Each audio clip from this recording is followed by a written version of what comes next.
కాళ్ళ మీద పడి మొక్కినాం సార్. కవితా మేడంకు మా యొక్క బాధను వివరించినాం. సునీతా లక్ష్మారెడ్డికి చెప్పినాము. తర్వాత మన కవితా మేడం దగ్గరికి వెళ్ళినాము. ఆమెకు మొత్తం సమస్య గురించి విన్నవించడం జరిగింది. ప్రతి ఒక్కరి దగ్గర సార్, జీవన్ గౌడ్ అయినా, వినోద్ కుమార్ అయినా, దయాకర్ రావు అయినా, వినయ్ భాస్కర్ అయినా, ప్రతి ఒక్క ఎమ్మెల్యే, మేము తిరిగిన ఎమ్మెల్యేలు హరీష్ రావు దగ్గరికి ఒక 50-60 సార్లు వెళ్ళినాము. మా లోకల్గా ఉన్నటువంటి కార్పొరేటర్, మా లోకల్గా ఉన్నటువంటి ఎమ్మెల్యే, మా లోకల్గా ఉన్నటువంటి కలెక్టర్ ఆఫీస్లో ప్రతి ఒక్క దగ్గరికి వెళ్ళి మా యొక్క సమస్య గురించి మీకు అప్లికేషన్ కూడా ఇవ్వడం జరిగింది. కానీ ఎలాంటి దానికి పరిష్కార మార్గం అనేది అసలు ఏమాత్రం ఆలోచించకుండా ఊరికే బ్లాక్ చేసినామని అన్నారు. కానీ దాన్ని ఏ కారణంతో బ్లాక్ చేసిండ్రు, దానివల్ల మాకు సరి అయినటువంటి కారణం ఏమి చూపలేదు, రీజన్స్ ఏమి ఇవ్వట్లేదు. కేవలం మొన్న ఎలక్షన్లో, ఎమ్మెల్సీ ఎలక్షన్లో భాగంగా వాళ్ళ యొక్క ఓట్ల కొరకు కేవలం 615 మంది స్పౌజ్ ఉపాధ్యాయులు అనేటువంటి స్కూల్ అసిస్టెంట్లకు మాత్రం ఇచ్చారు. కొంతమందికి అందులో కూడా అందరికి ఇవ్వలేదు. ఎడ్జిటోలకు ఇప్పటివరకు మా 13 జిల్లాల నుండి ఎవరికి కూడా ట్రాన్స్ఫర్ కాలేదు సార్. ఇట్లా ఎందుకు, ఏమవుతుంది అసలు ఏం అర్థం కానిటువంటి ఆగమ్య గోచరంలో ఉన్నాం సార్.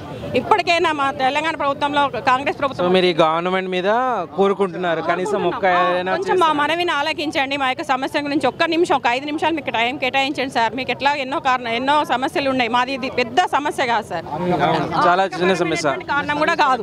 సర్వీస్ మళ్ళీ జూనియర్లు అయినటువంటి మహిళా ఉపాధ్యాయులమే చాలా దూరంగా వెళ్ళినాం సార్. ఎందుకంటే మేము అసెస్మెంట్ చేసుకున్న అప్లికేషన్ ఇవ్వడానికి కూడా మాకు టైం ఇవ్వలేదు. 317 అలొకేషన్లో భాగంగా మా దగ్గర నుండి ఆప్షన్స్ తీసుకున్నారు.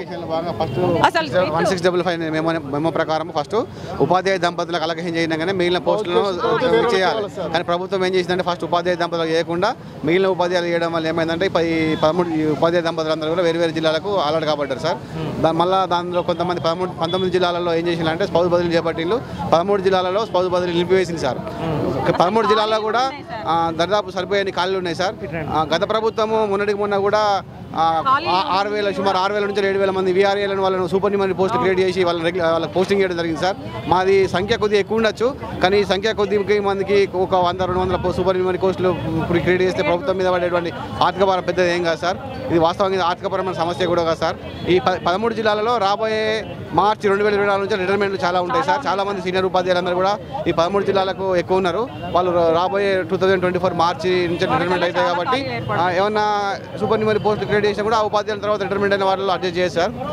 ఈ గత ప్రభుత్వము మేము ఎన్నోసార్లు మేము డైరెక్ట్ రిమిటెడ్ చేసాము. ముఖ్యమంత్రులకి, మన మంత్రులకు, ఎమ్మెల్యేలకు, చాలామంది ఈవెన్ నగర స్థాయి కార్పొరేటర్ మొదలు పెడితే మంత్రి వరకు, ఎడ్యుకేషన్ మినిస్టర్ వరకు మేము ఎన్నో సందర్భాలు కొన్ని 100 సార్లు రిప్రజెంట్ చేయడం జరిగింది సార్. కానీ ప్రభుత్వం మా మీద కనికరం చూపెట్టలేదు సార్. ఈ కొత్త ప్రభుత్వం వచ్చింది అని మాకు ఆశ ఉన్నది సార్. ఈ కొత్త ప్రభుత్వంలోనైనా ఈ 13 జిల్లాల ఉపాధ్యాయ బదిలీలు చేపట్టి మమ్మల్ని అందరినీ కూడా ఆందోళన మనకు ఆనందం కలిగిస్తారని మేము కోరుకుంటూ రేవంత్ రెడ్డి గారి మీద మేము చాలా నమ్మకం పెట్టుకున్నాం సార్. జీవో ఇచ్చారు సార్. స్పౌజ్ చేసిన తర్వాత మిగతా వాళ్ళని చేయమని ఇచ్చారు. ఆ జీవోని పక్కకు పెట్టేసి 13 జిల్లాలలో జూనియర్లను తీశారు సార్. యాక్చువల్ నేటివిటీ తీసుకోవాలి సార్. నేటివిటీ తీసుకొని చేయాలి. తీయక సీనియర్ తీసుకున్నారు. సీనియర్ తీసుకున్న ఈ 13 జిల్లాలో అంతా సీనియర్లు ఉన్నారు. స్పౌజ్లు అంతా జూనియర్స్ అంతా వేరే జిల్లాలకు వెళ్ళిపోయారు సార్. జూనియర్లు కాబట్టి వాళ్ళు దూర ప్రాంతాలకు వెళ్ళడం జరిగింది సార్. తర్వాత జెన్ టీచర్లు ఏమో కొంచెం మాకంటే సీనియర్లు ఉంటారు కాబట్టి వాళ్ళు ఏమో కొంచెం దగ్గరలో ప్రాంతాల్లో ఉండడం జరిగింది సార్. దానివల్ల జిల్లాలో చాలా వేకెన్సీస్ ఉన్నాయి సార్. ఇంకా అవుతాయి కూడా. ఇప్పుడు ఈ మార్చి నుండి వేకెన్సీ స్టార్ట్ అవుతాయి సార్. రిటైర్మెంట్ స్టార్ట్ అవుతాయి. అందులో కూడా అలొకేట్ చేయొచ్చు సార్ వీళ్ళందరినీ కూడా. కానీ గవర్నమెంట్ ఇప్పుడు ఏం చేస్తారు, కొత్త గవర్నమెంట్ వచ్చింది కాబట్టి మాకు చేస్తారని ఆశ ఉన్నా సార్. కాబట్టి ఇప్పుడు గవర్నమెంట్కి విన్నవించుకుందామని వచ్చాం సార్. అంతే.